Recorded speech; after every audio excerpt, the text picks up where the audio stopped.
आज महाम पंचायत में पहुंचे हैं सर, कहाँ से आए हैं? भारत देश से होकर आए हैं। हमारा अनंतपुर गांव जो हमारा समाज है, इकलौता ऐसा गाँव है जो फरीदाबाद आता है।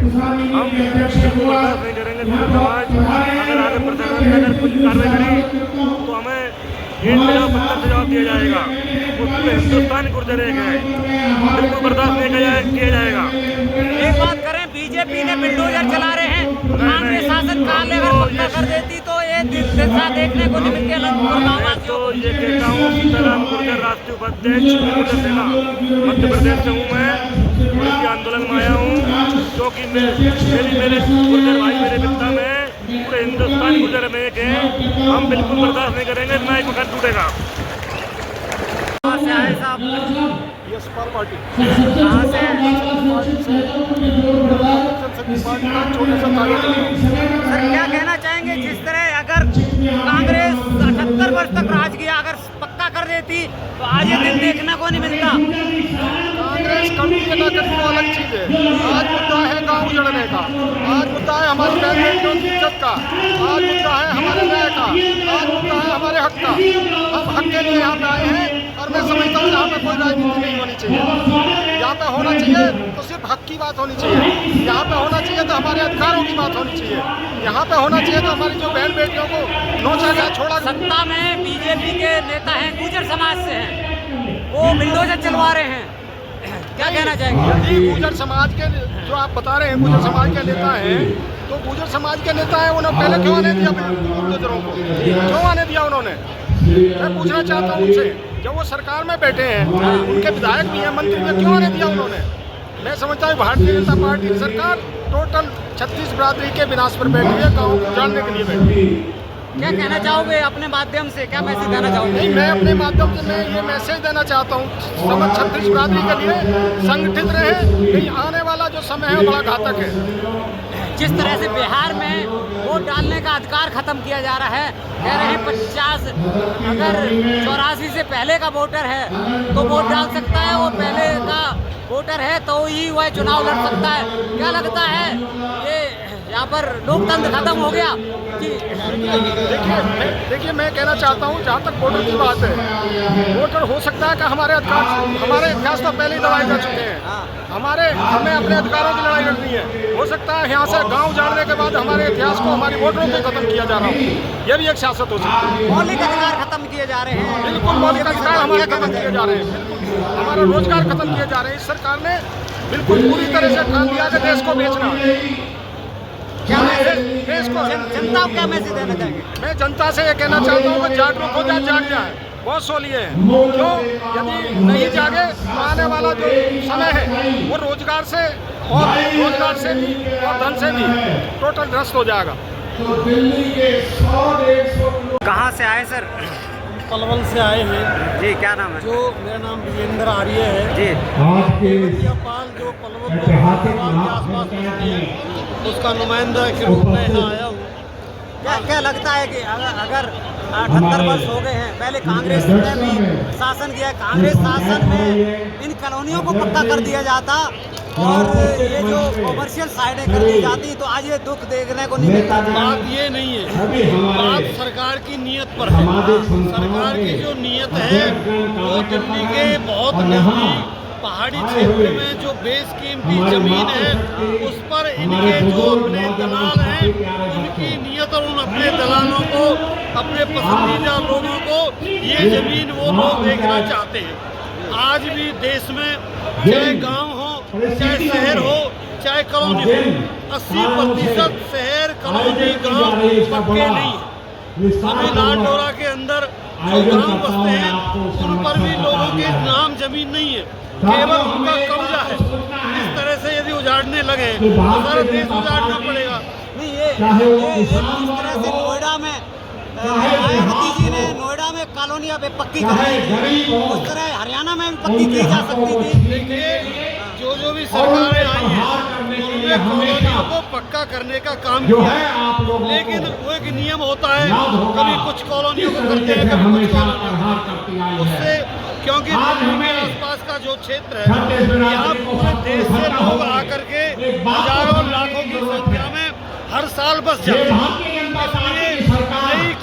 विकसित हो जाएगा। किसानों की है, भेदभाव ना नहीं लगता मजदूरों की आपको? है, क्या ना कितना भेदभाव किया है इन्होंने? एक तरफ तो सेक्टर बता रहे हैं, दूसरी तरफ गाँववासियों को के लिए है और उनके अब देखिए आपको नजर आ जाएगा गांव के नजदीक ही एक बहुत दुर्लभ कॉलोनी बनी हुई है, फ्लैट बने हुए हैं, उनको किसी ने हाथ नहीं लगाया। और गांव की मलकियत जमीन पर जो बैंकेट हॉल बने हुए थे, जिसमें गांव के आसपास के 36 बरादरी के लोग काम करते थे, कोई हलवाई का काम करता है, कोई बर्तन साफ करने का काम करता है, कोई फूल का काम करता है, कोई सजावट का काम करता है, कोई कैटरिंग का काम करता है। लाखों लोगों को बेरोजगार करने का सरकार ने इन गार्डनों को उजाड़ करके किया। तो ये सरकार कभी भी गांव की, गरीब की, किसान की, दलित की, शोषित की, पीड़ित की, मजदूर की हिमायती नहीं हो सकती।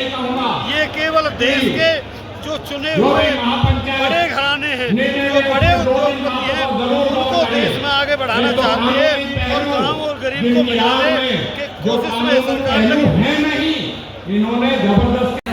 सर क्या कहना चाहेंगे जी?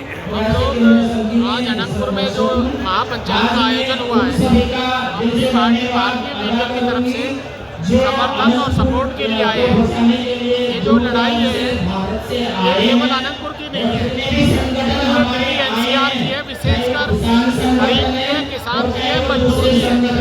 ये सरकार गरीब और कमजोर किसान के लिए केवल नारे और भाषण देती है, मगर इसकी सबसे बड़ी जो कमजोरी है वो देश के कमजोर को, गरीब को खत्म कर गरीब को खत्म में जाना चाहती है।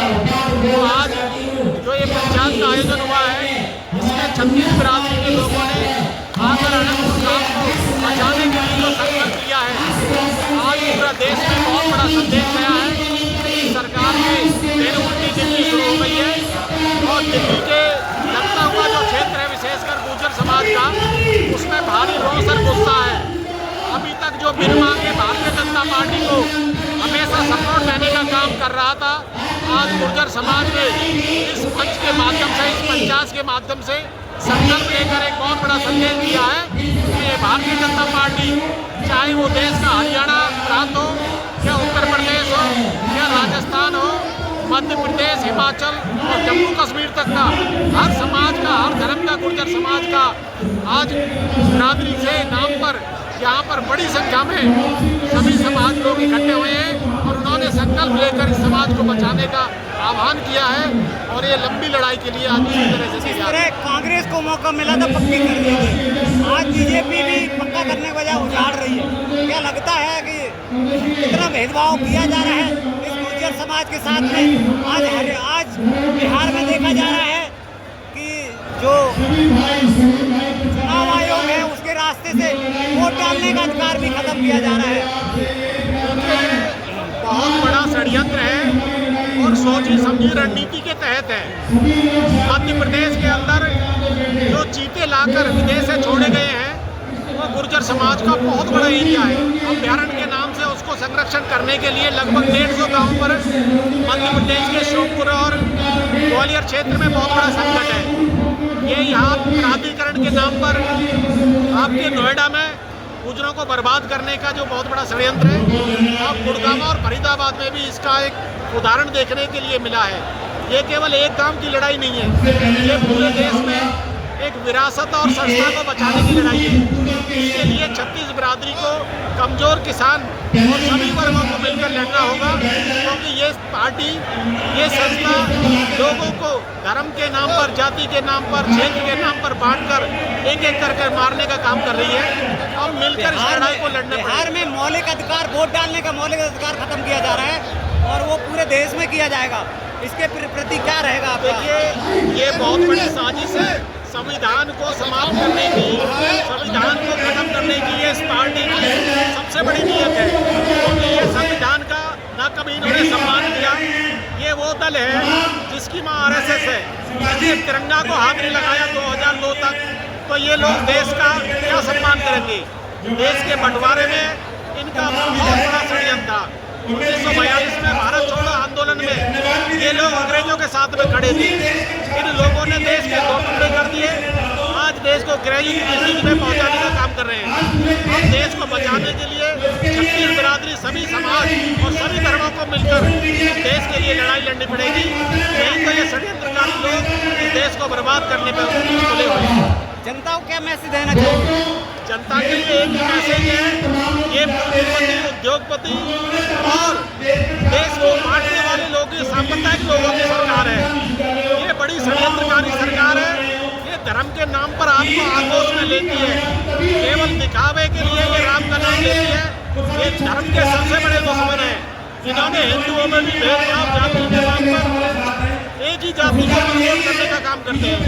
केवल उसी वर्ग को सत्ता पर भी या व्यवस्था पर बैठने का काम करा रहे हैं। गरीब और कमजोर को धर्म के जोर पर इस्तेमाल करने का काम कर रहे हैं। मेरा यही संदेश है, तमाम लोगों को मिलकर इनके षड्यंत्र को समझे और इस व्यवस्था को बांटने के लिए मिलकर लड़ाई लड़े। साथियों, भारतीय जनता पार्टी ने दिल्ली के नतीजे आने के बाद जो ये कदम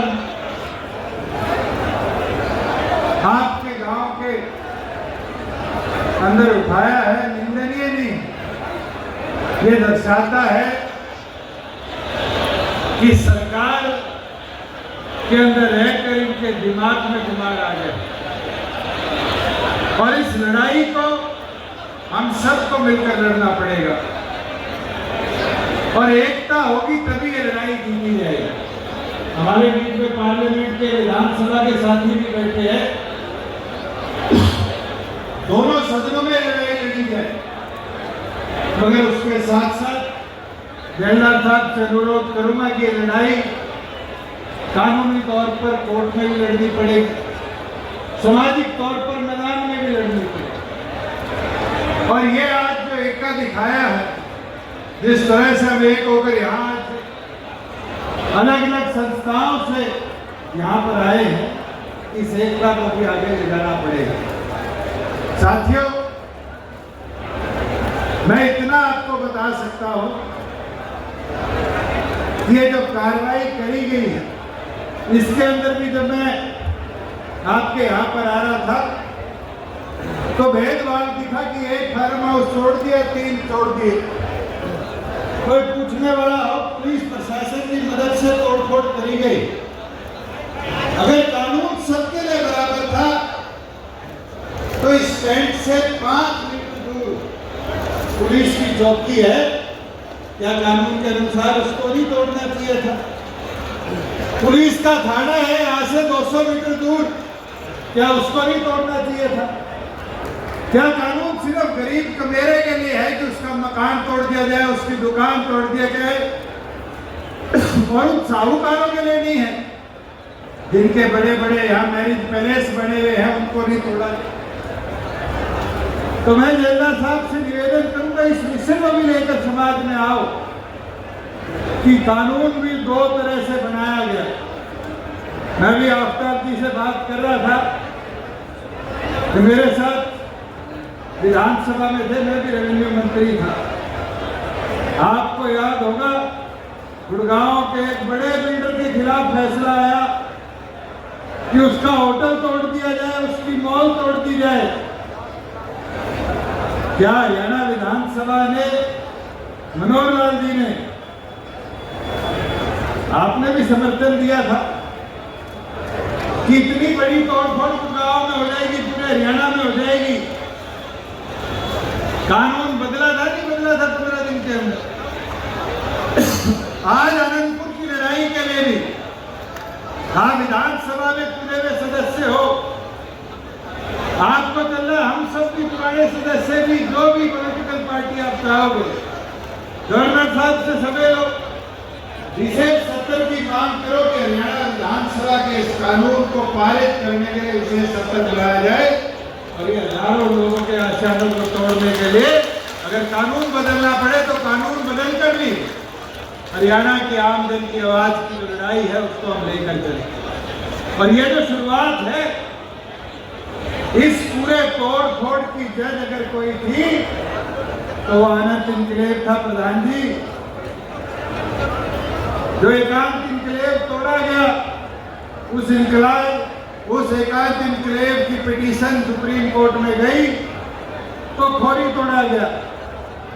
और खोरीवाला ने अपने मकान बचाने के लिए पिटीशन डाली, तो इन लोगों ने आनंद को तोड़ दिया। और ये रुकने वाला नहीं है।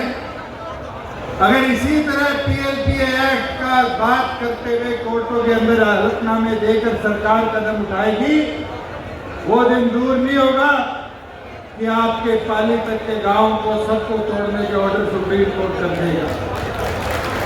आप पढ़कर देखना, पंचायत एक्ट में एक सुप्रीम कोर्ट की जजमेंट आई थी कि अगर साझे खाते से पंचायत को कोई कार्य करने के लिए जमीन दी गई, चाहे गौतरान के लिए, अब वो पंचायत में वेस्ट करेगी। हमने उस कानून को बदला था क्योंकि गुड़गांव के हजारों लोगों के आशियाने टूटने पर आ गए थे। इसी तरीके से हरियाणा सरकार पर हमें दबाव बनाना पड़ेगा कि कानूनी परिवर्तन करा जाए। और साथ ही साथ पार्लियामेंट के सदस्य यहाँ बैठे हैं, मैं आपसे निवेदन करूंगा, क्योंकि एनवायरमेंट मिनिस्ट्री केंद्र सरकार इन्वॉल्व है, आपको भी इन पर लड़ाई लड़नी पड़ेगी। जी को प्रणाम। इसके लिए क्योंकि ये जुल्म है और जुल्म के खिलाफ लड़ना हर आदमी का धर्म बनता है।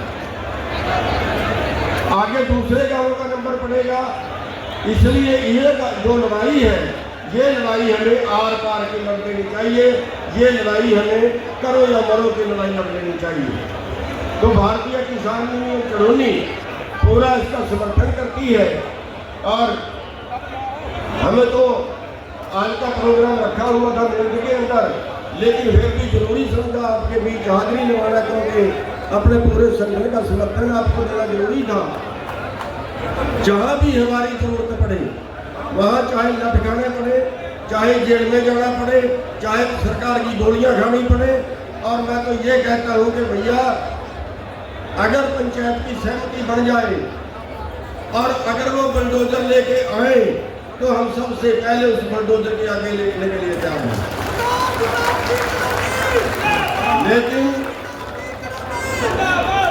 एक क्लियर है कि आज की पंचायत जो फैसला लेगी, आज की पंचायत जो भी फैसला लेगी, पूरे हरियाणा की, पूरे उत्तर प्रदेश की भारतीय किसान यूनियन चड़ोनी जो है, चाहे राजस्थान में है, चाहे पंजाब में है, सब के सब उस गाँव में हाजिर होंगे और चाहे जो मर्जी मुसीबत आए उस हर मुसीबत को झेलने के लिए तैयार है।